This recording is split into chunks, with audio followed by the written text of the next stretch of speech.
Good morning, everybody. Can you hear me? Yes po, Doc. Yes Can po, you see Doc. my screen? Right now, hindi po, Doc. Okay, dali. Yan, can you see it now? Yes po, Doc. It looks like there were some slides which were not shown in the video. This is for your thyroid CA. I think after this one, nakat siya. Am I correct? Yes, Doc. So let me just complete it. Okay, so this was lecture 2, and it showed that papillary and follicular CA lumped together into well-differentiated thyroid carcinoma, or WDC. Okay, the reason is because they have similar behavior. They are indolent and slow growing, associated with an excellent prognosis. Both of them also have a high response rate to adjuvant radioactive iodine. But remember, hindi siya 100%. There are 5 to 10% of well-differentiated carcinomas that are aggressive with a poor prognosis. So 90% of them are relatively indolent, but 5 to 10% are aggressive with a poor prognosis. And so, yung the 85 to 90% which are indolent have been classified as your low-risk thyroid cancer.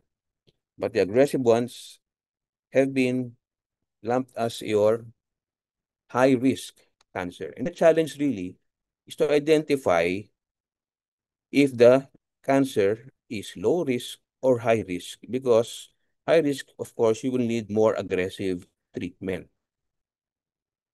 So over the years, there have been several scoring systems that have been developed in an attempt to be able to differentiate between a low risk or a high risk form of WDC. Examples would be the following, no? Ages, these are acronyms. So age, grade, extrathyroidal extension, size, okay, mesis, metastasis, age, completeness of the resection, invasion, and then size. And we have your AMIS, age, metastasis, extrathyroidal spread, and size. Aside, there's another one, the AJCC, or the TNM staging. And this one actually just differentiates them more or less by age. You will note here that in the staging of well-differentiated CA, if the patient is younger, okay, under 55 years, even if the patient has distant metastasis, still classified as stage 2. So these are the low-risk ones. Versus if the patient is older, okay, wherein you have the classic classification of an M1 as a stage 4. Okay, so this just shows you how benign, low risk thyroid, well differentiated thyroid carcinoma may be. So generally, over the years, the aggressive variants have been increasing in incidence. This has to do with the discovery of more subtypes. Okay, these are the subtypes that are aggressive. Okay, your tall cell variant, your DSV, your insular type, your columnar cell, your solid variant, and your hobnail, which is fortunately rare. Furthermore, nowadays we have promising molecular or genetic markers that can determine whether a well-differentiated CA is aggressive or not, like your BRAF V600E, okay, your RET PTC rearrangements, a RAS mutation, and your TERT promoter mutations. So therefore, in summary, this will be the present means of determining whether a patient with well-differentiated CA is low risk or high risk.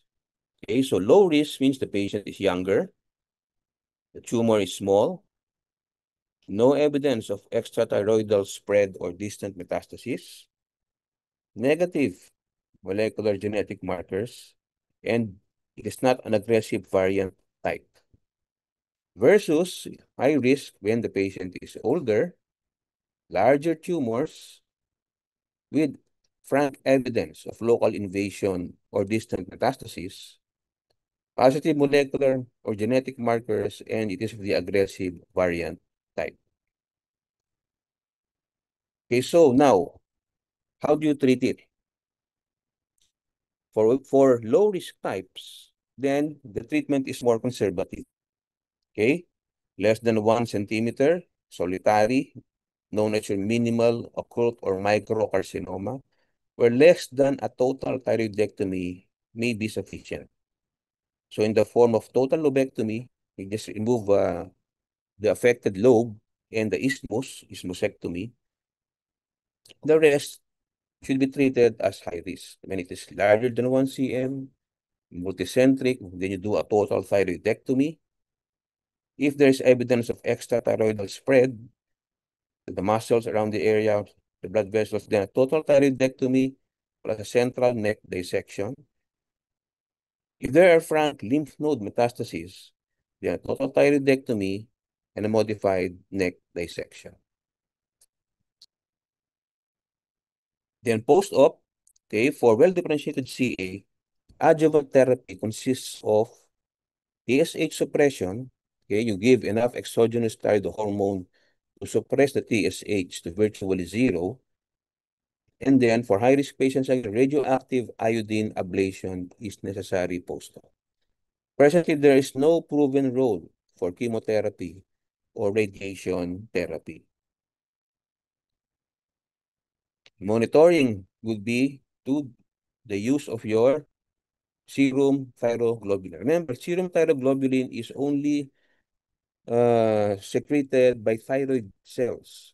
Once a total thyroidectomy has been done, theoretically, there should be no more serum thyroglobulin because you remove all the entire thyroid gland. So this can be used as a basis for monitoring. Okay, so after 6 months, you order for a serum thyroglobulin, okay, negative, then that means there's no evidence of recurrence. But if it is positive, then that means that there could be recurrence from the CA. So you now do your total body scan, ultrasound and CT scan to see if there is really recurrence. Example of a total body scan here, wherein you give the patient radioactive iodine, and then you scan the entire body, and you can see evidence of metastasis here in the spine. Okay, so from well-differentiated CA, let's go to your non-well-differentiated. These are more aggressive compared to well-differentiated. Your Hurley cell carcinoma is considered as a subtype of follicular CA. It's so called because they are derived from the oxyphilic cells of the thyroid. They are more often multifocal and bilateral. They do not respond to radioactive iodine adjuvant treatment, and they are also more likely to metastasize compared to your follicular CA. Therefore, it has higher mortality. So again, since it's more aggressive, the surgical treatment is more aggressive. Okay, the minimum procedure would be a total thyroidectomy and neck dissection if it is indicated in frank evidence of lymph node metastasis. Next is your medullary carcinoma. Again, more aggressive than papillary and follicular. This one arises from the parafollicular or C cells of the thyroid. These C cells of the thyroid are the ones which secrete calcitonin. Remember also that this can be familial in the form of your MEN2A, MEN2B syndrome. So therefore, since these cells, the C cells secrete calcitonin, one way of diagnosing this is by determining your serum calcitonin levels. If the serum calcitonin levels are high in a patient with a thyroid mass, then it is virtually diagnostic for medullary carcinoma. Can be confirmed by FNAB. Okay, remember that once diagnosed, you should also screen patients for other point mutations of the syndrome. Usually, you screen them for pheochromocytoma and hyperparathyroidism.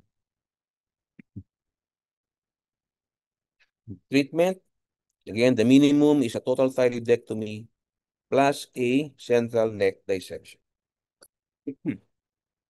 Follow-up, you include monitoring of serum calcitonin to determine if there is any recurrence.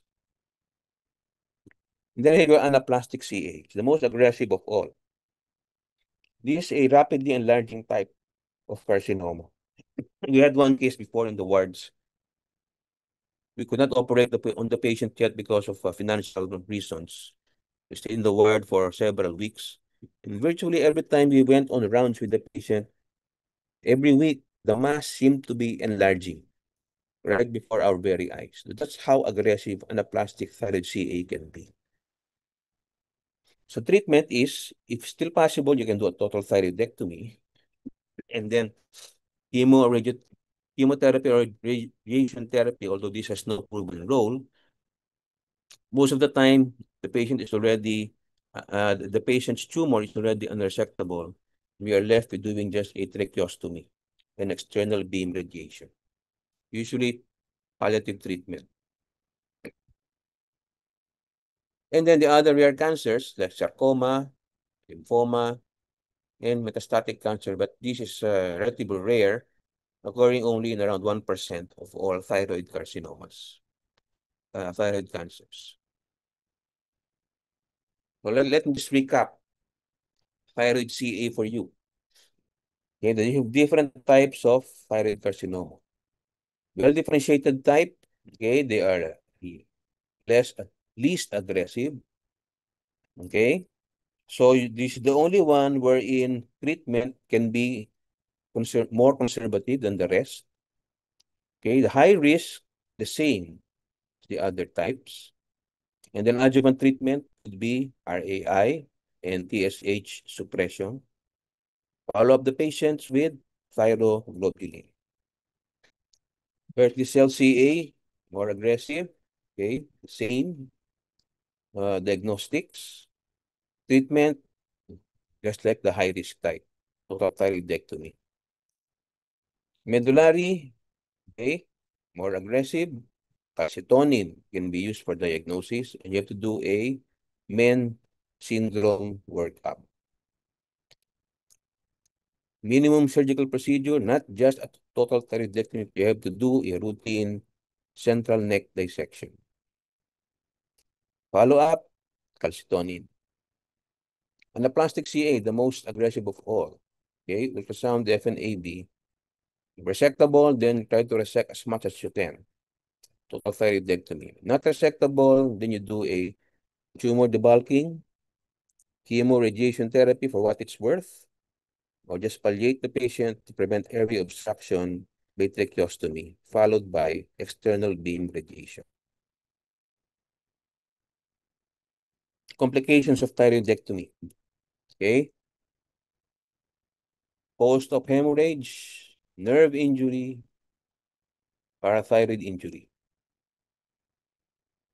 Post-op hemorrhage, 1%. Nerve injury could be either injury to the recurrent laryngeal nerve. So if it is a unilateral injury, patient will present with hoarseness. If it is a bilateral nerve injury, airway obstruction, because the recurrent nerve innervates the muscles that will cause the vocal cords to abduct. So if they're injured, then the vocal cords will be in the central or midline position, causing airway obstruction. The other nerve which can be injured is your superior laryngeal nerve, which will manifest post-op as decreased voice strength. Remember, however, these are not that common, especially if the surgery is done by competent surgeon. And parathyroid injury, 3 to 5%. Okay? Manifests clinically as hypocalcemia. Okay, yan yung recurrent laryngeal nerve found in the tracheoesophageal groove. The superior laryngeal nerve is found near the superior pole of the thyroid, superior pole of the thyroid. Okay. Any questions?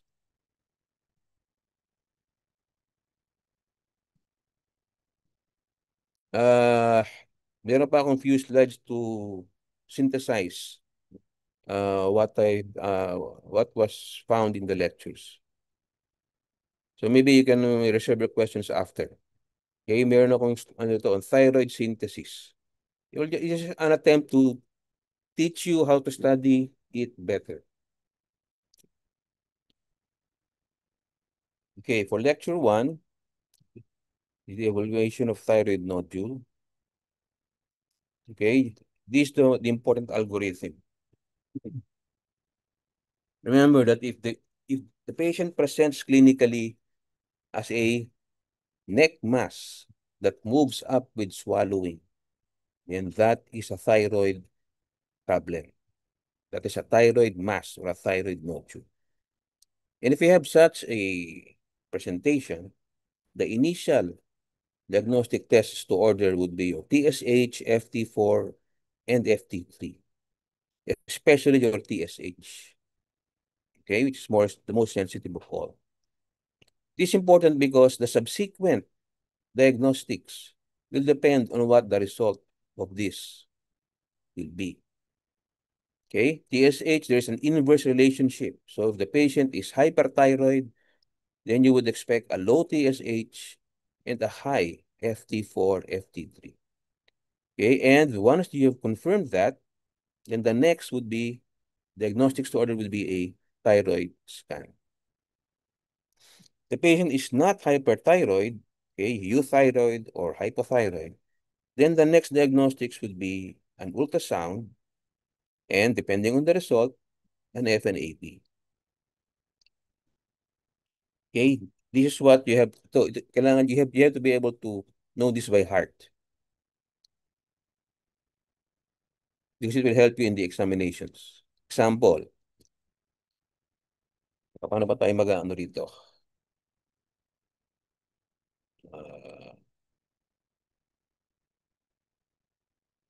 First question, a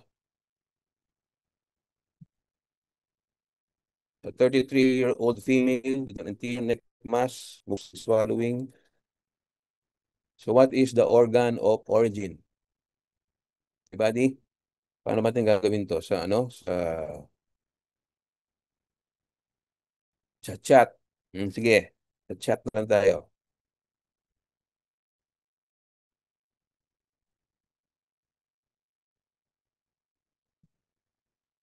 Isa lang sumagot? Dapat dalawa?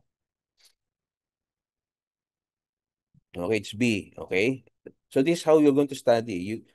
After every section, you try to see what questions can be formulated based on that. So based on this, you have a patient with an anterior neck mass, moves up with swallowing. What is the initial diagnostic test that you have to order?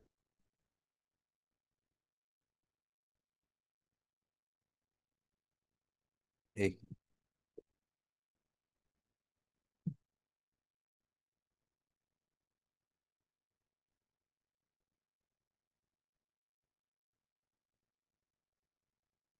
Okay.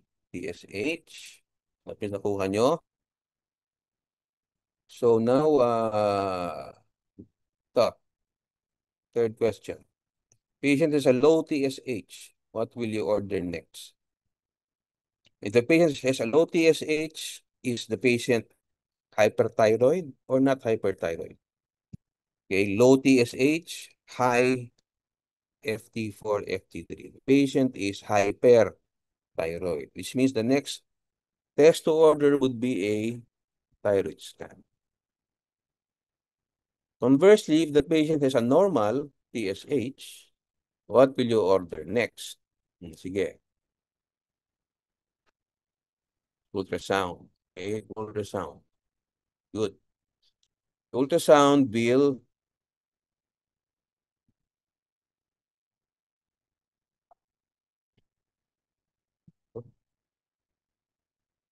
So ultrasound, you look for these four characteristics associated with CA, which I mentioned in the lecture. Okay, hypoechogenic or solid, taller than wide, irregular margins, or macrocalcifications. Because if the nodule on ultrasound shows any one of these four, then it is suspicious for CA. In fact, this has been systematized by your so-called TIRADS system. Okay, TIRADS 1, 2, 3, 4, 5. Okay, the higher the number, the more suspicious for CA. Okay, so 1 and 2, these are benign. So usually no FNAB is needed. Minamonitor lang siya over time. Once you reach TIRADS 3, there's a, there's already, you cannot completely rule out CA, but still for 3, it's still probably benign. So FNAB usually is also done here or just monitoring. And then TIRADS 4 or 5, these are the ones that are really suspicious for CA.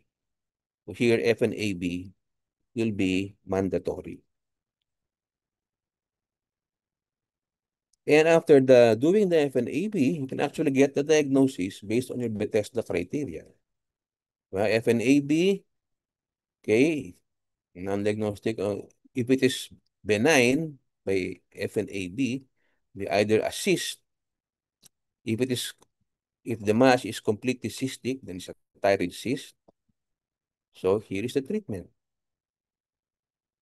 Sa colloidal nodule, meaning it's goiter. Okay, then you treat it as goiter. Okay. If it is undetermined significance, AUS, or a follicular lesion of undetermined significance, repeat the FNAB. Okay. If it is FN or a follicular neoplasm, okay, suspicious for follicular neoplasm, then surgery is done. Okay, 5 and 6, surgery. Okay, this how to use the Bethesda criteria and the TIRADS. Okay, so ito, ultrasound findings shows a simple cyst in the right lobe. What is your diagnosis? Paano ba ito?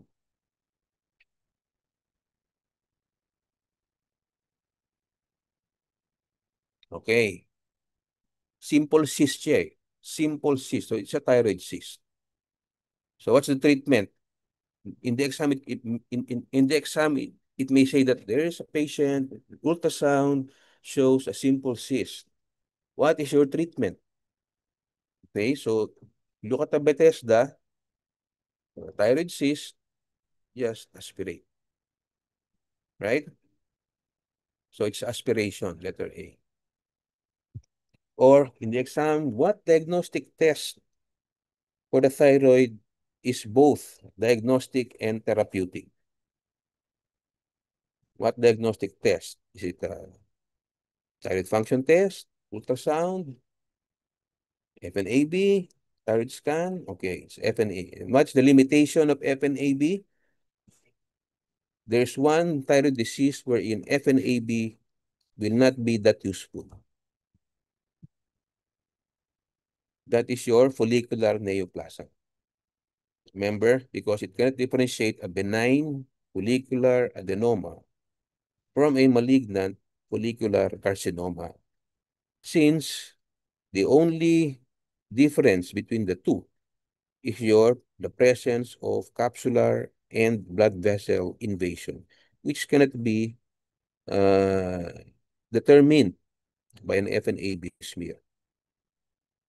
And the second limitation for FNAB would be your hyperthyroid or hot nodules. Number one, it's going to be bloody, since hyperfunctioning, the nodule is hyperfunctioning.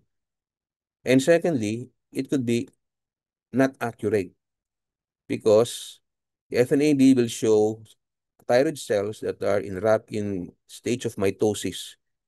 Okay, not because it's cancerous, but because it's hyperfunctioning. So hindi ganun ka-accurate ang FNAB for warm nodules. Okay?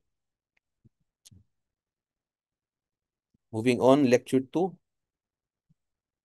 Okay, just remember yung recap. Okay, goiter, Goiter can either be toxic, non-toxic, okay, toxic diffuse, toxic nodular, non-toxic diffuse, non-toxic nodular. So a diffuse toxic goiter is your Graves disease. S apostrophe, okay? Hindi siya apostrophe S. And diagnosis, as I mentioned earlier, thyroid scan. For Graves disease, thyroid antibodies will be useful. Treatment is either surgery versus RAI, depending on the indications. If surgery, first, you render the patient euthyroid using antithyroid drugs. Toxic multinodular goiter, same, okay? Treatment, surgery, antithyroid drugs. For non-toxic goiter, diffuse non-toxic or nodular non-toxic, okay? Diffuse, both of them by ultrasound. Or not, if the goiter is nodular, non-toxic, FNAB can be one of the other things you do. And treatment is the same.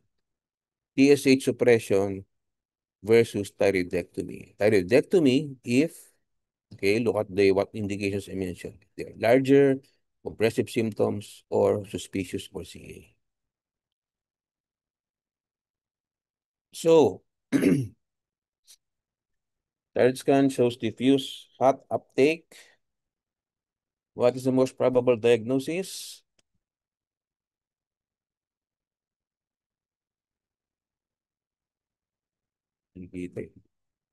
So, diffuse hot uptake. So that diffuse hot uptake means it is toxic, hyperthyroid, right? There are no nodules. There is diffuse uptake of the entire gland. So this one, it's Graves' disease. How about this, the second one? 5 cm nodular non-toxic goiter presenting with dysphagia and orthopnea. What is the treatment? Sige nga. Yan. Answer that one.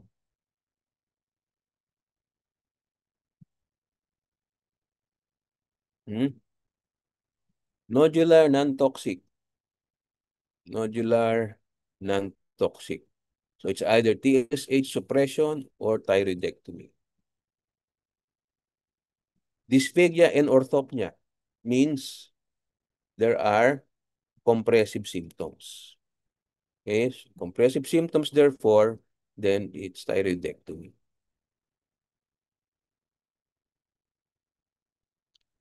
Okay, so goiter, thyroiditis, is also in the slides earlier.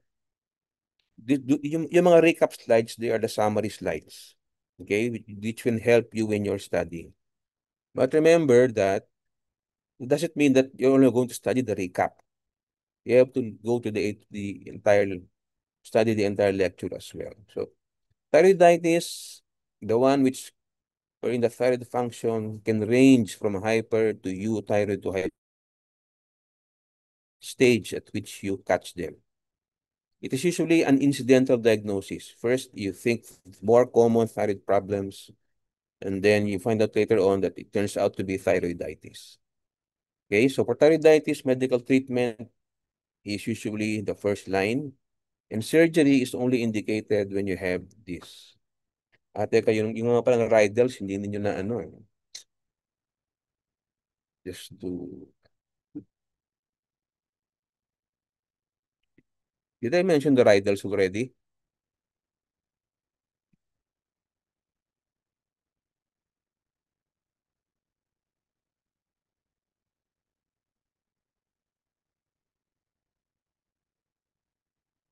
Rydels.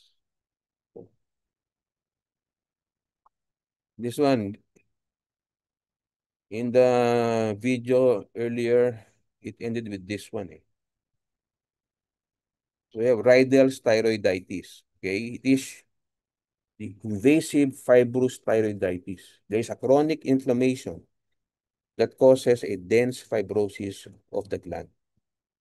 Okay, look at this one. So on PE, you will see a hard woody gland, okay, which may extend beyond the thyroid capsule. And the clinical significance of this is that it is the form of thyroiditis that is most commonly mistaken for cancer because of the uh, hard consistency when you see a patient with this particular disorder. Okay, so yun yung thyroiditis, if it is Rydell's, then it is an indication for surgery. Again, for the other forms, surgery is only done if there are significant signs of compression, okay, dysphagia, dyspnea, etc., failure of medical treatment, and if it is of the acute type, because the acute thyroiditis is uh, an acute inflammation. There could be abscess formation, which would require uh, drainage of the abscess.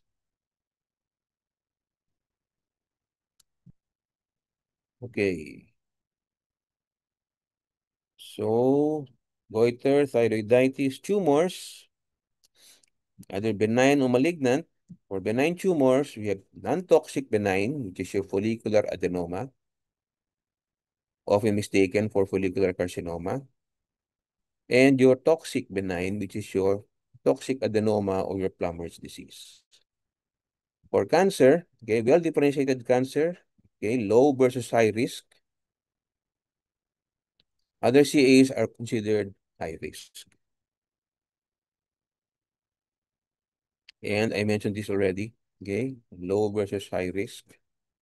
Important, this is important because the treatment will depend on whether your patient is classified as a low risk or a high risk. I also mentioned this earlier. In low risks, less than a total thyroidectomy. High risk, then at least a total thyroidectomy should be done. Adjuvant treatment. And your recap was also re-lectured to you. It's not in the video. Therefore, if you have, okay, itong question na to. First one, 40-year-old male, well-differentiated thyroid CA. Mm.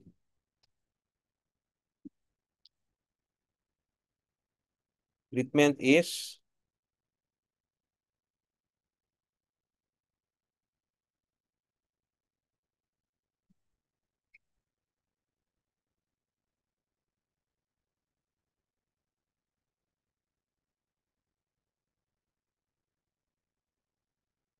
ano sinabi ko kanina? Low risk versus high risk. Ito, 40-year-old male, okay, small size, not an aggressive variant, no evidence of extrathyroidal spread, negative molecular markers. So this is a low risk, which means that you can do your more conservative treatment, letter A. Conversely, the second one, older patient, larger size, frank evidence of extrathyroidal spread, aggressive molecular subtype. So this one, you have to do at least a total. Okay? Since there are already enlarged cervical nodes, then it's going to be a total thyroidectomy and a neck dissection. Hmm. Complications, which I just mentioned a while ago. So in the exam, it's not going to be, it might be in the form of like this. After thyroidectomy, a patient is noted to be hoarse. Yeah, hoarse voice. What is the most probable diagnosis? Okay, so it's to. Or it could be in the form of after thyroidectomy, a patient is noted to be pale, hypotensive, bulging neck. What's the most probable diagnosis? Definitely not this one, not this one, not this one. Okay. Hypotensive siya. So this would be post-op hemorrhage, letter A. This one. After thyroidectomy, patient has a positive Bostek sign. What is the most probable diagnosis? Obviously, it's hypocalcemia, right? Positive Bostek sign. So it's parathyroid injury. So for the last part, parathyroids, it's just hypo or hyper. Okay, hypo is usually thyroidectomy complication. So you will have these manifestations: Bostek sign, Krosov sign, tetany. To confirm it, okay, serum ionized calcium. Okay, hypocalcemic siya. Then the treatment, of course, is give calcium. Diba? Hypocalcemic siya.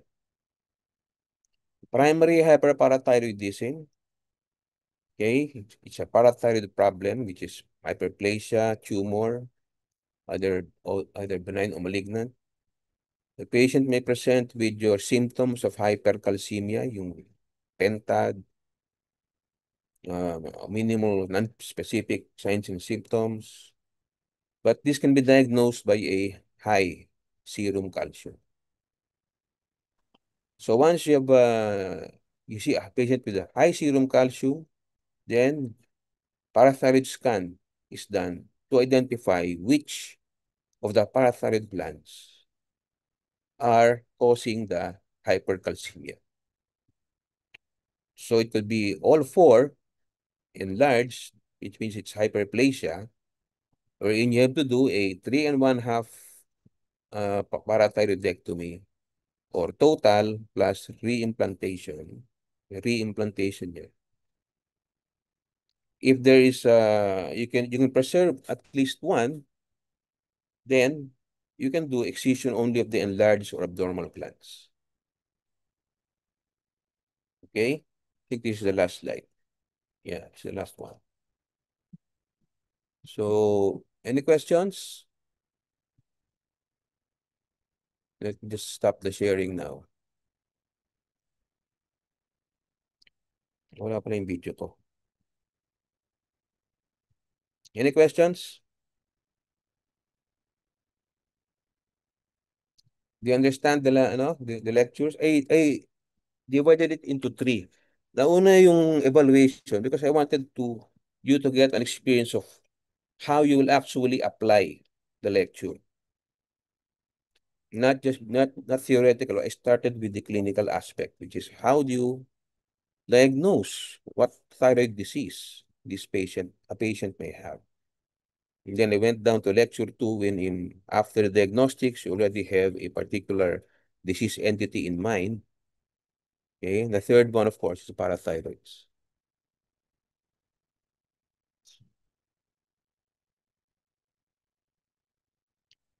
Okay, any questions or points you want to discuss? Yes, chat na. Oh, thank you.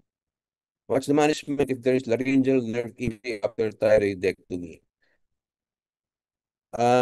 You usually wait for it could be there could be hoarseness even if the recurrent nerve is still intact because due to the dissection during surgery, there could be edema around the area causing compression of the recurrent laryngeal nerve. So you wait for at least 3 to 6 months. The patient is still persistently hoarse. Then you can confirm it by doing a laryngoscopy. Once confirmed, there are now procedures that can be done to uh, treat it. Okay, opening the vocal cords so that the patient will no longer be that hoarse. Did I answer your question? Of course, if it is a bilateral recurrent nerve injury, okay, which means, as I mentioned earlier, it will not just be hoarseness. It's going to be airway obstruction because the vocal cords will move to the midline, then you have to do a tracheostomy. Tracheostomy is done to prevent the airway obstruction. Any more questions? Okay, do we call it a day? Going once, going twice. So if you have any other questions or things you want to clarify, you can just message me directly through Canvas. Okay, guys? Sige. Okay, so thank you everybody. And thank you for listening to my lectures. And good luck to all of you in the exams. Thank you. Thank you po, Doc. Thank you po, Doc. Thank you. Thank you po. Thank you po, Doc. Okay.